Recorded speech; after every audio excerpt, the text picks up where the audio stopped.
نمیگردم دنبال کسی مثل تو، سعی کردی قایم کنی فقط دست تو.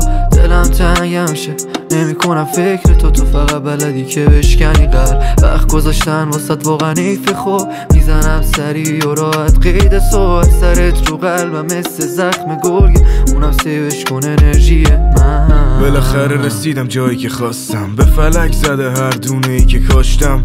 مد شده همه زخمای تنم، من که ذکر شبامو با قلمم ساختم. به خودم باختم هر شبو بمون تو من، دیگه در نرو به قلم باختم. حتی خود قلبم و دستت نیست تو دستم شده سردم و میدونی فردا مال منه. گذر زمان پیش تو دیگه قدغنه، خوندم عشق و فقط توی قصه ها واف، ولی چشم دیگه تره تره.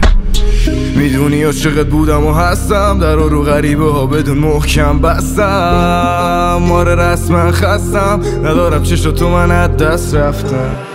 بگو چی شدی اینجوری شدیم از دور بودنم دیگه دق نمی کنی یادته؟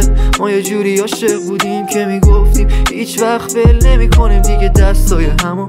من خدا بگو که دادم دلمو به تویی که با آیندتم فکر نمی کنی، حتی واسه من بقیه دل نمی بری. یادتای بچگونه تو توجی می کنی، کاش نبودی اصلا و حیف نمی شدی اینجا جای تونی.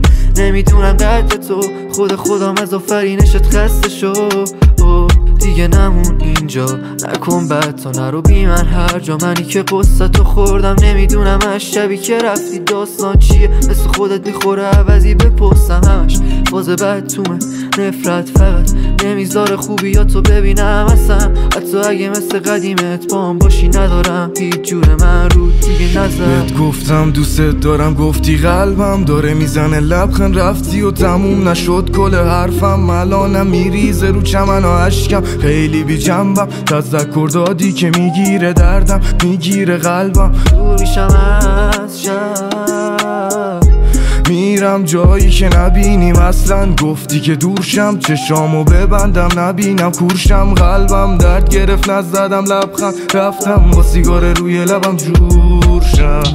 وقتی که لازمت داشتم بگو کجا تشریف داشتی، اون موقع که رنجید قلبم رو حال بدم تو تاثیر داشتی. وقتی که موندنی بودم تو به رفتن تصمیم داشتی، با اینکه بدجور عاشقم بودی بازم به رفاقتمون تاکید داشتی.